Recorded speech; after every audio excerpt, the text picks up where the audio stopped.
What does it take to silence a plane full of strangers who think they know you? Sergeant Elena Torres sat in her aisle seat, row 17, on a packed commercial flight from Fort Bragg to Chicago. Her army fatigues were crisp, her posture straight, but her mind was elsewhere in the family she hadn't seen in 2 years, on the sister whose wedding she'd almost missed because of a last-minute deployment. The hum of the plane was a familiar drone, but the whispers and snickers from the seats behind her were not. She tried to ignore them, staring at the dog-eared paperback in her lap, but the voices grew louder, sharper, cutting through the cabin noise like a knife. "Hey, look at her, playing soldier," one man said, his voice dripping with mockery. "Bet she's just a desk jockey who's never seen a real fight." Another laughed, a low, guttural sound. "Yeah, probably just wears the uniform for attention. Women like that always do." Elena's jaw tightened, but she didn't turn. She'd heard worse, much worse over her 8 years in the army. The insults weren't new, but they still stung, each one a small jab at the sacrifices she'd made, the battles she'd fought, the lives she'd saved.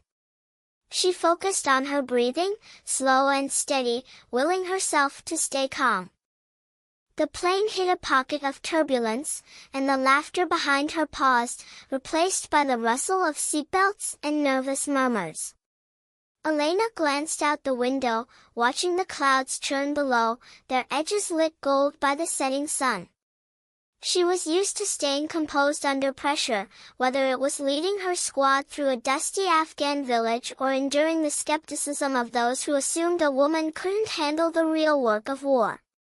But here, on a civilian flight, surrounded by people who'd never understand, the weight of their ignorance felt heavier than her rucksack ever had. The men behind her started up again, louder now, as if the turbulence had emboldened them. "Hey, sweetheart," one called, leaning forward so his voice carried over the seat. "Why don't you tell us a war story? Got any good ones, or do you just polish boots for the real soldiers?" A few nearby passengers chuckled, and Elena felt their eyes on her, curious, judging.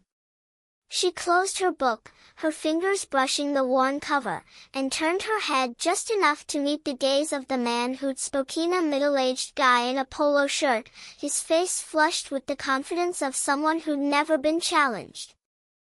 "I don't tell stories to people who don't deserve to hear them," she said, her voice low but steady, each word deliberate.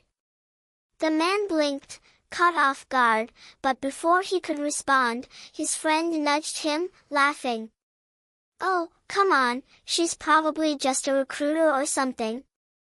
Look at her, all serious. Bet she's never even fired a gun." The words hung in the air, and Elena felt the familiar burn of anger rise in her chest. But she didn't react. Not yet.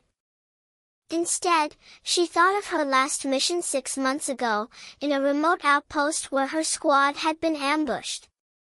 She'd dragged a wounded private to safety under heavy fire, her hands slick with his blood, her heart pounding as she returned fire with her M4. She'd earned her sergeant's stripes that day, not that these men would ever understand what that meant. She turned back to her book, forcing herself to focus, but the words blurred as the mockery continued. Then came the twist no one saw coming. A young boy, no older than 10, sitting across the aisle with his mother, leaned forward. His wide eyes were fixed on Elena's uniform, on the patches and ribbons that told a story she hadn't shared. "Are you a real soldier?" he asked, his voice loud enough to cut through the noise. The men behind her fell silent, and Elena turned to the boy, surprised by the sincerity in his question. His mother, a woman with tired eyes and a nervous smile, tried to shush him, but Elena waved her off gently. "Yeah, I'm a real soldier," she said, her tone softening. "I've been to places where people need help, and I do my best to keep them safe."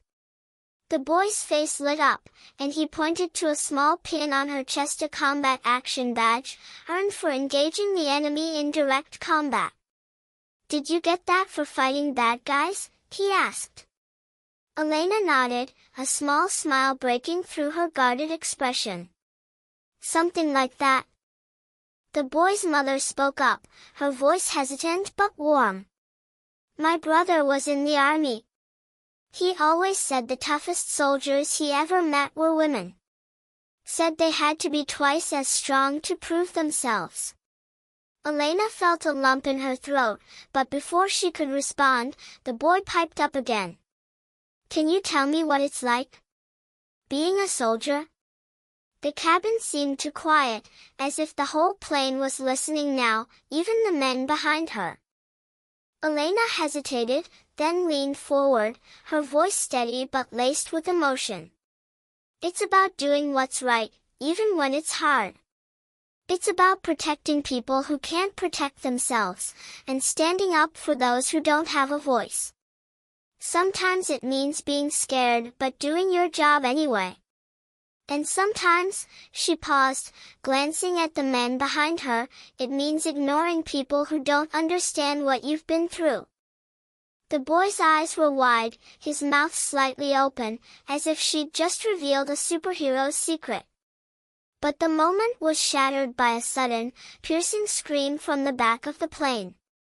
Heads turned, and Elena was on her feet in an instant, her training kicking in. A woman in her 60s had collapsed in the aisle, clutching her chest, her face pale and contorted in pain. The cabin erupted in chaos, passengers gasping, a flight attendant rushing forward, fumbling with a first aid kit. Elena moved without thinking, her body reacting before her mind could catch up. She knelt beside the woman, checking her pulse, her hands steady despite the panic around her. "Ma'am, can you hear me?" "Stay with me," she said, her voice calm but firm.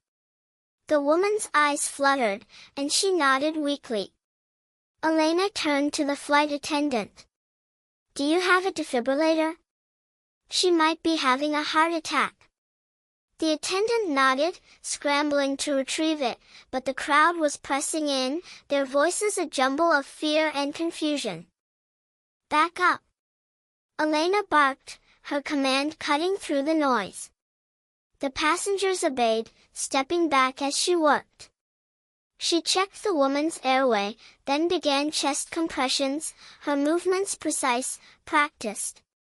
She'd done this before on battlefields, in training, in moments when seconds meant the difference between life and death. The flight attendant returned with the defibrillator, and Elena applied the pads, following the automated instructions with a focus that silenced the cabin.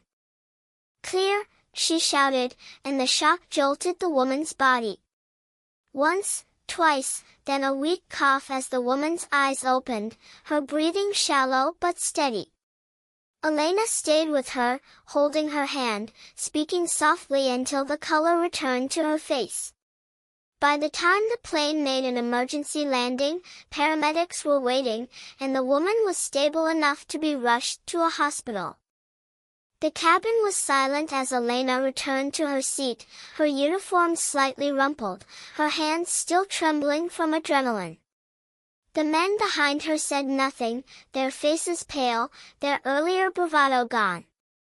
The boy across the aisle stared at her, his voice barely a whisper. "You're a hero," he said. Elena shook her head, her smile tired but genuine. "Just doing my job, kid." As the plane taxied to the gate, the boy's mother leaned over. "Thank you," she said, her voice thick with emotion. "For what you did and for what you do." Elena nodded, her throat tight. The men behind her stayed quiet, their eyes averted, and she knew they'd never laugh at her again. But it wasn't their regret that mattered. It was the boy's wide-eyed awe, the mother's gratitude, the woman whose life she'd helped save. That was why she wore the uniform. That was why she fought.